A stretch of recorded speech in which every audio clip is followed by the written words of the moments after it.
15절 사령관 느부사라단이 백성 중 가난한 자와 성중에 남아있는 백성과 바벨론 왕에게 항복한 자와 무리의 남은 자를 사로잡아 갔고 16절 가난한 백성은 남겨두어 포도원을 관리하는 자와 농부가 되게 하였더라. 네, 예레미야의 마지막 본문을 함께 살펴보고 있습니다. 하나님께서는 이 예레미야 선지자를 통해서 유다를 향하여서 끊임없이 회개의 자리로 나올 것을 말씀하셨지만 결국 유다는 하나님의 말씀을 저버리고 멸망의 길로 가게 됩니다. 52장은 그동안 예레미야 선지자가 유다에 선포한 말씀을 기억하면서 결국에는 역사가 어떻게 이루어졌는지를 보여주는 장이라고 할 수 있습니다. 먼저 시드기야 왕에 대해서 기록을 하고 있는데요. 하나님께서는 시드기야 왕에 대해서 이렇게 평가를 하고 있습니다. 2절에 보면요, 그가 여호야김의 모든 행위를 본받아 여호와 보시기에 악을 행하였더라. 하나님께서는 시드기야에게 몇 차례 회개할 수 있는 기회를 주셨습니다. 시드기야도 예레미야를 직접 찾으면서 하나님의 말씀을 들었고요. 그 말씀의 요구를 알았습니다. 그러나 그의 결과는 어떠했습니까? 하나님의 말씀이 분명하게 주어짐에도 불구하고 하나님의 말씀대로 하지 않았습니다. 결국에는 자신의 이성적이고 합리적인 판단을 따라서 행합니다. 하나님께서는 분명하게 바벨론을 섬기라고, 바벨론에게 항복하라고 27장에 보면요, 바벨론의 멍에를 수용하라고 명령을 하십니다. 그러나 시드기야 왕은 결국 바벨론을 배반하고 친애굽 정책으로 나아가죠. 바벨론은 이제 막 일어나기 시작하는 신흥 제국이고, 애굽은 역사와 정통을 자랑하는 당시 세계 가운데 가장 강대국이었기 때문에 이성적으로 봤을 때는 애굽의 군사력을 의지하는 것이 유다가 망하지 않는 구원받는 길이다라고 생각했을 것입니다. 분명하게 주어지는 하나님의 말씀 앞에서도 시드기야 왕은요, 말씀이 무엇을 요구하는지를 깨닫지를 못합니다.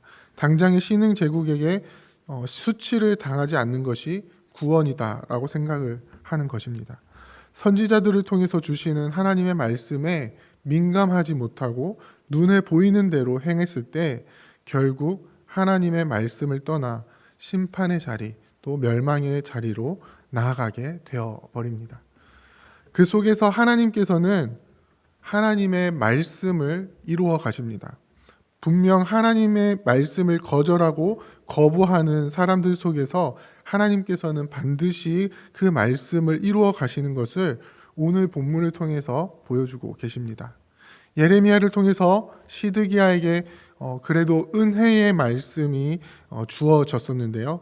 그 은혜 베푸시기로 작정하신 어떤 말씀이었죠? 너의 생명은 보존이 되리라 라고 하셨던 그 말씀을 이루어 주십니다. 물론 시드기야 왕이 하나님의 말씀을 저버렸기 때문에 그 비참한 모습까지는 어쩔 수가 없었습니다. 하지만 하나님께서는 생명을 보존해 주시는 은혜를 통해서 시드기야에게 하나님의 말씀이 어떻게 이루어지는지를 보여주십니다. 물론 그 과정과 결과는 하나님의 심판이었지만 하나님의 말씀을 떠났던 시드기야에게 하나님의 심판은 굉장히 충격적인 메시지를 가져다 주었을 것입니다. 이 충격은요, 시드기야 왕뿐만 아니라 유다 백성에게도 마찬가지였습니다. 유다 민족이 가지고 있었던 신앙은 우리에게 예루살렘 성전이 있기 때문에 절대로 망하지 않는다 였습니다. 그러한 신앙은 북이스라엘이 멸망을 하면서 더욱 확고해진 것처럼 보입니다. 북이스라엘은 예루살렘으로 오지 못하고 독자적으로 신당을 짓고 하다가 멸망을 했지만 남유다는 하나님께서 거하시는 성전이 있고 그 성전 예배를 중요시하고 있고 성전을 통해서 계속해서 거룩함을 유지하고 있다라고 생각을 했습니다. 하나님께서 거하시는 성전은 절대로 무너지지 않고 무너지지 않는 성전이 있는 한 자신들은 절대로 안전하다, 절대로 망하지 않는다라고 생각을 했습니다. 예루살렘이 무너지지 않으면 다윗 왕가도 절대로 무너지지 않고 자신들의 나라는 영원할 것이다라고 생각을 했습니다. 그러나 오늘 본문에서는 느부사라단 사령관을 통해서 예루살렘 성이 무너지는 것, 그것을 유다 민족이 경험하게 되고요. 성전이 무너지는 것을 통해서 하나님의 심판을 경험하게 됩니다. 이전 본문을 다루면서도 이야기를 했었지만 예루살렘 성전이 무너지는 것은요, 유다 민족이 마치 부적처럼 생각했던, 이미 우상화되어버린 이 성전 건물을 무너뜨리시는 하나님의 심판이었습니다. 성전 건물만을 믿고 자신들은 언약을 받은 백성이라는 자부심만 가지고 살면서 언약의 말씀이 요구하는 언약 백성으로서의 삶은 전혀 보여주지 않았던 유다 민족에 대한 하나님의 심판이었습니다. 이 심판을 이루시면서 어떤 일들을 행하십니까? 언약을 통해서 흘러가야 할 하나님의 인애가 이루어지게 하십니다. 당시 보살핌을 받지 못했던 가난한 자들이 포도원을 얻고 그것을 관리하게 되는 것이죠. 이 일은 사실 언약 백성인 유다 민족을 통해서 이루어져야 하는 일이었는데 유다 민족을 통해서 이루어지는 것이 아니라 오늘 누구를 통해서 이루어집니까? 하나님의 심판의 도구였던 이방인 바벨론을 통해서 이루어지고 있는 것입니다. 하나님께서는 말씀을 통해서 끊임없이 언약 백성의 모습을 보일 것을 요구하십니다. 악한 길을 떠나서 하나님의 말씀이 요구하시는 삶을 살아갈 것을 계속해서 말씀하고 계십니다. 그러나 유다 민족의 반응은 어떠했습니까? 거짓 선지자들을 통해서 주어지는 자신들의 귀에 듣기 좋은 소리만 취사 선택하여 들으면서 하나님의 말씀을 말씀으로 듣지 않았습니다.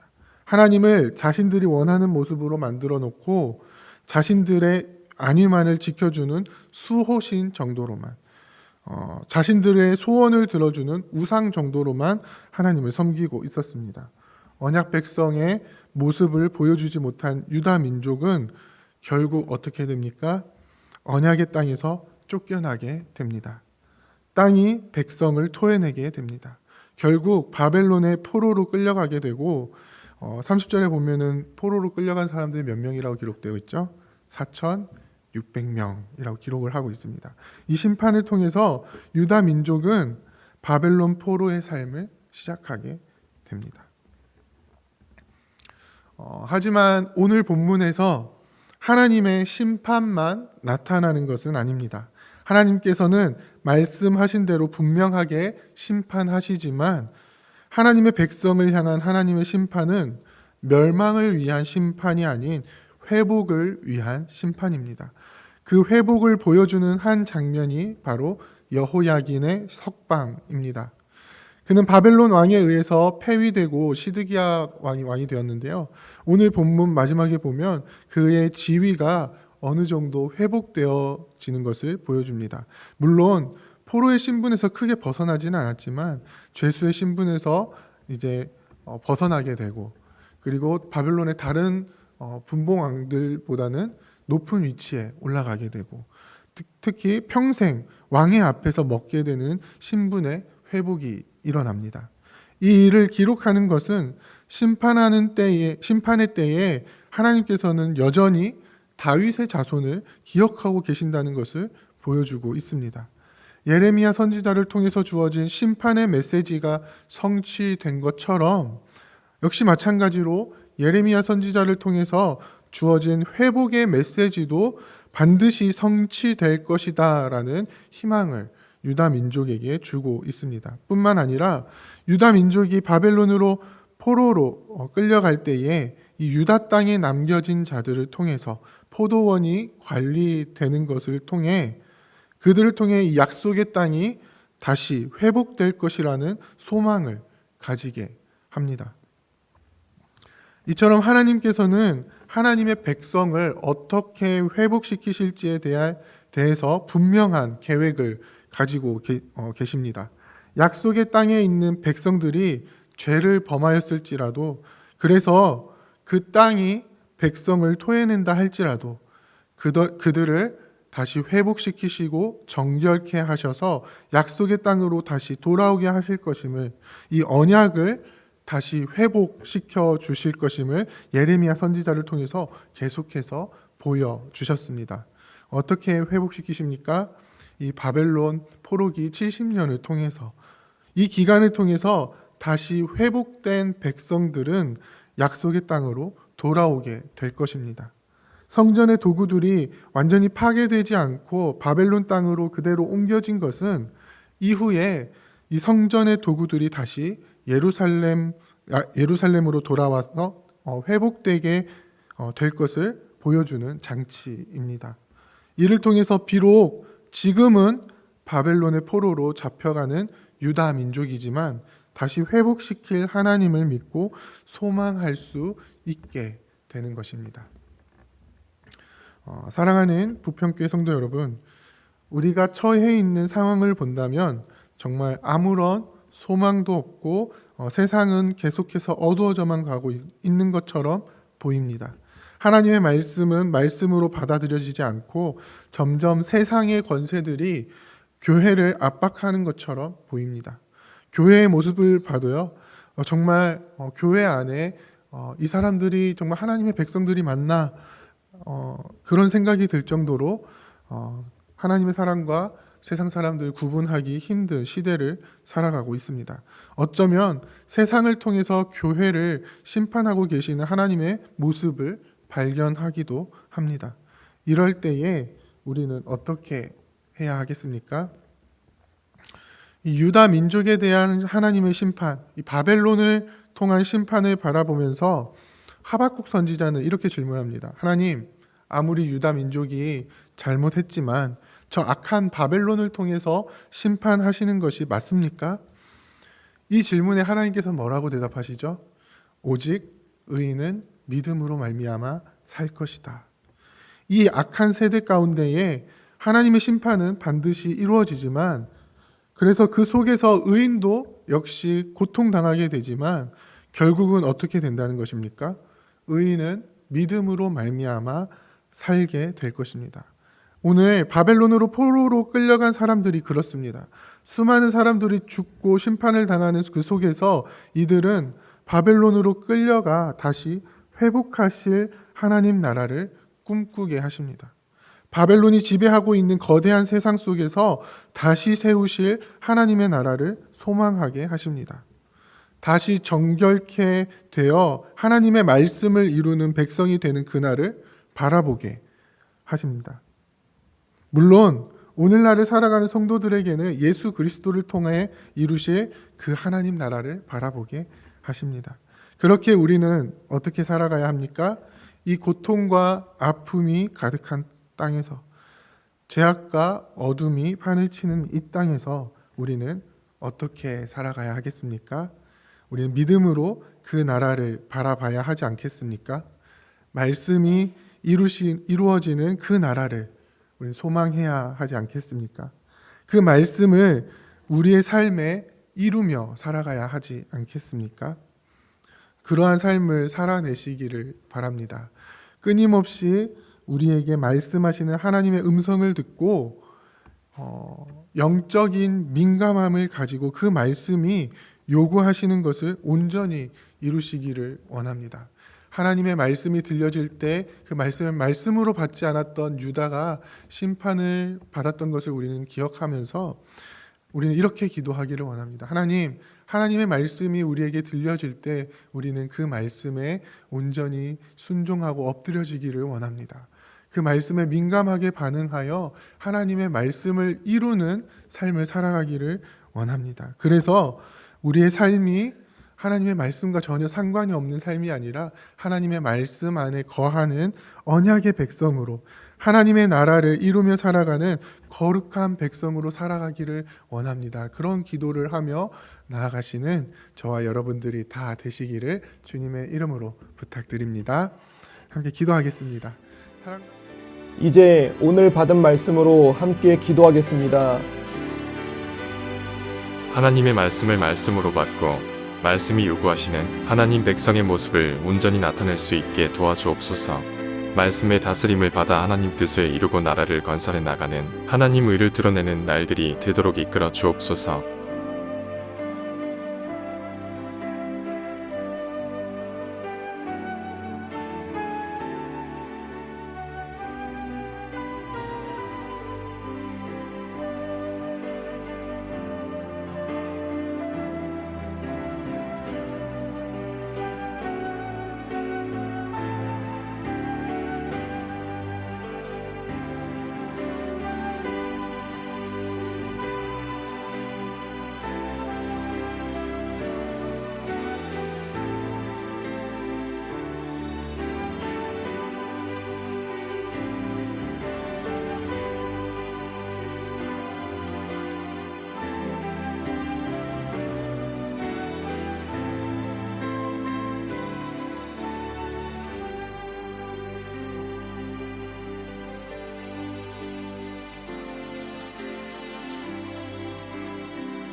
이제 개인의 기도 제목을 가지고 하나님 앞에 기도하시기 바랍니다.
수고하셨습니다.